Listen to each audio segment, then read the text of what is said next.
नमस्कार, मैं हूं अर्जिता मिश्रा। आप देख रहे हैं सी न्यूज़ भारत।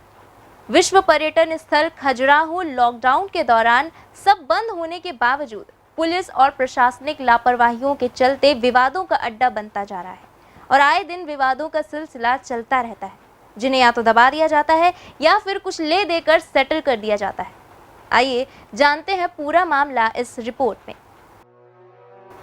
ताज़ा मामला है खजुराहो नगर का, जहां खजुराहो एयरपोर्ट के सामने पंजाबी ढाबे पर बैठकर शराबखोरी के बाद जानलेवा हमला हुआ है। यहां शराबखोरी के चलते बात में ढाबे में बैठे शराबियों के बीच विवाद होता रहता है, जिससे ना पीने वाले लोग भी चपेट में आ जाते हैं।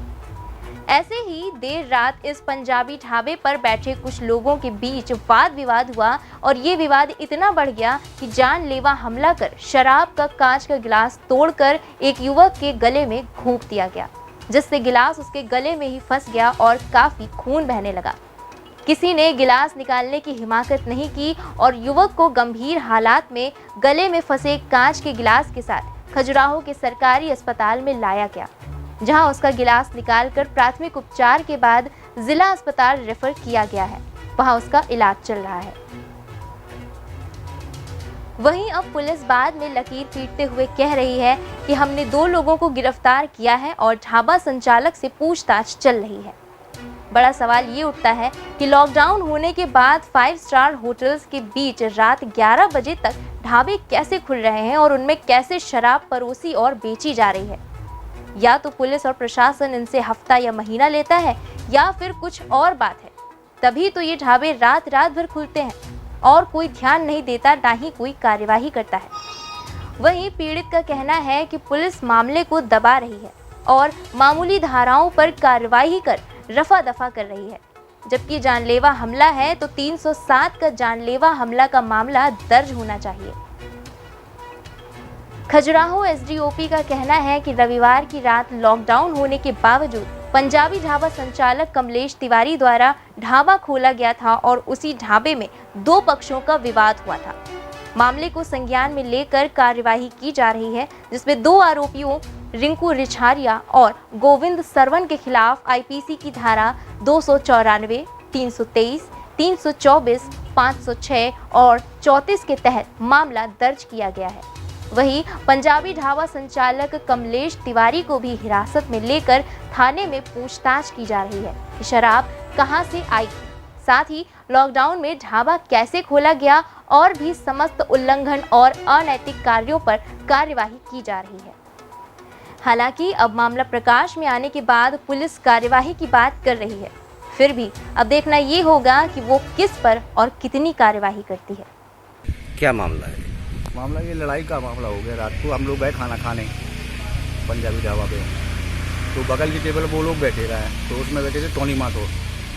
तो नन्नू पाद ने बोला ये अंकल है हमारे, तो बात करने लगा। वो जो वो रिछारिया है उसको गुस्सा आ गया, तो उसने गिलास फेंक के मारने लगा, लड़ने लगा उससे। अब ये पता नहीं कि बीच बेचारे में हमारी चैन भी टूट गई, हमारी भी लगा हुआ है ये यहाँ पे। तो इसके बाद वो यहाँ अस्पताल वाले आए, थाने में रिपोर्ट करवाई। उसने मारे कम से कम 3 गिलास अलग अलग अपने आप वो पिए हुए थे, वहीं पे बैठे हुए थे। और उसने बोला, पार्टनर ने बोला कि यार थोड़ा शांत रहो, हम भाई से बात कर लें। इसके बाद वो ठाड़ा हो गया लड़ने के लिए। तो पार्टनर ने बोला कि क्यों लड़ना है। वो अगला उसका दोस्त था रिछारिया का, वो मारने लगा। टेबल पर नहीं साहब तो नहीं क्यों, टेबल पे खाना खा रहे थे। जगजीवन पाटनी नाम है मेरा। ये जो घटना हुई है, क्या घटना हुई है? ये घटना 2 तारीख की है, लगभग आइडिया से बता रहा हूँ, 10:30 बजे करीब रात को। ये इसका लड़के का फ़ोन आया कि पापा मुझे कुछ लोग जो है जान से मार रहे हैं और इन्होंने मेरा गला काट डाला है और मैं मुश्किल है जो बच जाऊँ। और इन लोगों का चिल्ला के ये कह रहे हैं कि इसको जान से मार दो लड़के को। तो ये किसी तरीके से कोई राकेश सोनी है बस्ती के, उन्होंने इसको बचाया और ये लेकर के भागे हम, उसको मोटरसाइकिल से आए हमारे पास। हम बाहर गली में खड़े हुए जाके कि क्या हो गया है, कहाँ लड़ाई हुई है, नहीं जानकारी थी। और मैं एक संभावना व्यक्त कर रहा हूँ कि हो सकता है कोई इसमें षड्यंत्र रहा हो इसमें श्योर नहीं है हम। ये कहाँ का मामला है, ये जो घटना हुई बताया गया कि पंजाबी ढाबा है कोई, और ये लोग खाना खाने गए थे। लगभग कितने लोग थे? ये मारने वाले 3 लड़के बताए गए हैं, 3 लोग थे। एक कोई गोविंद सारवांग है, और एक रिछारिया है रिंटू करके, और एक ढाबे का कोई कर्मचारी है, लड़का नौकर उनका जो भी हो, उसका नाम नहीं मालूम। ढाबा संचालक कौन है? ढाबा के कौन चलाता है? ढाबा बताया गया है कि ढाबा चलाता है कोई तिवारी, कमलेश तिवारी। तो ये घटना हुई है, उसको तो जान से मार ही दिया था उन्होंने तो अपनी समझ में। वो तो अगर भगवान ना बन के आता है राकेश सोनी, तो उसको तो गला काट ही दिया था। वो तो चिल्ला ही रहे थे कि इसको जिंदा जाने नहीं देना है, इसको कत्ल करो, मार डालो, उसको गला। इस संबंध में आपने पुलिस में रिपोर्ट की है, और मैं हाथ जोड़ के पुलिस से और आप सभी से एक ही विनम्र निवेदन करता हूँ कि निष्पक्ष जांच की जाए और दोषियों को कड़ी से कड़ी सजा दी जाए कि ऐसा क्यों घृणित काम किया है। इस लड़के ने क्या उनका बिगाड़ा था, कौन सी उनसे बुराई थी। तो यही आप लोगों से रिक्वेस्ट है और यही सब पुलिस वालों से कहना है। सर, ये जो कल रात एक पंजाबी ढाबा पे मारपीट का मामला आया है, ग्लास फेंक के मारे गए, उसकी गर्दन में काफ़ी चोट है, क्या मामला है? ये लगभग 11 बजे के आसपास पुलिस को सूचना मिली है कि कमलेश तिवारी जो कि पंजाबी ढाबा चलाते हैं, कल लॉकडाउन के दौरान भी करीबन 11 बजे के आसपास ढाबे के अंदर दरवाज़ा बंद करके लोगों को खाना वगैरह खिला रहे थे।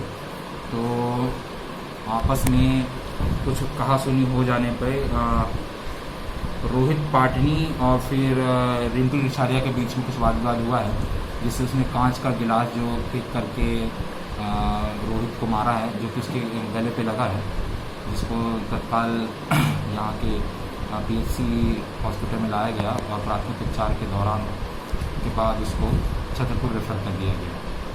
और इसके अलावा जो कि लॉकडाउन के दौरान पंजाबी ढाबा जो संचालित कर रहे थे कमलेश तिवारी, जो उनके मालिक बताए जाते हैं, उनको थाने पर बुलाकर उनके ऊपर लीगल कार्रवाई की जा रही है और उनके ढाबों में सर्चिंग करा करके और भी जो अनैतिक गतिविधियाँ जैसे संचालित की जा रही है उसके आधार पर उनमें मुकदमा किया जा रहा है।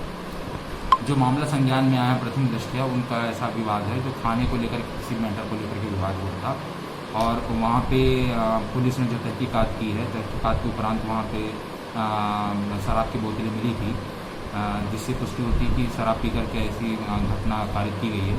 तो जिसके संबंध में कमलेश तिवारी जो ढाबा मालिक हैं उनसे पूछताछ की जा रही है कि अवैध रूप से पहली बात तो ढाबा खुलना नहीं चाहिए था, ढाबा अगर खुला है लॉकडाउन के दौरान तो वैसे ही उन्होंने नियम का उल्लंघन किया है, उनके ऊपर वैधानिक कार्रवाई की जा रही है, और शराब कहाँ से लाया गया था इसकी भी जानकारी प्राप्त की जा रही है, उसके उपरांत इसमें वैधानिक कार्रवाई की जाएगी। सर, 2 लोग हैं यहाँ, गोविंद और रिंकू, इनको थाने में बुला लिया गया है और फिर और इनसे पूछताछ की जा रही है कि क्या ऐसे तथ्य थे जिनकी वजह से ऐसी घटना कारित की गई है। धाराओं के तहत 294, 323, 324, 506, 34 के तहत अपराध पंजीबद्ध कर लिया गया है। और विवेचना के दौरान और भी ऐसी चीज़ें सामने आएंगी तो उसमें फिर धारा का व्यक्ति इजाफा किया जाएगा। सो तनु धरि हरि भजहि न जे नर, हो ही विषय रत मंद मंद तर, कांच किरिच बदले ते लेही, करते डारी परस मनि देही। अर्थात जो लोग मनुष्य का शरीर पाकर भी राम का भजन नहीं करते हैं और बुरे विषयों में खोए रहते हैं, वे लोग उसी व्यक्ति की तरह मूर्खतापूर्ण आचरण करते हैं जो पारस मणि को हाथ से फेंक देता है और कांच के टुकड़े हाथ में उठा लेता है। इसीलिए प्रभु राम का नाम लीजिए और अच्छी संगत पे रहिए, अच्छे कार्य करिए। इसी संदेश के साथ फिलहाल खबरों में बस इतना ही। बने रहिए सी न्यूज़ भारत के साथ, हर खबर आपके साथ, आपके हाथ।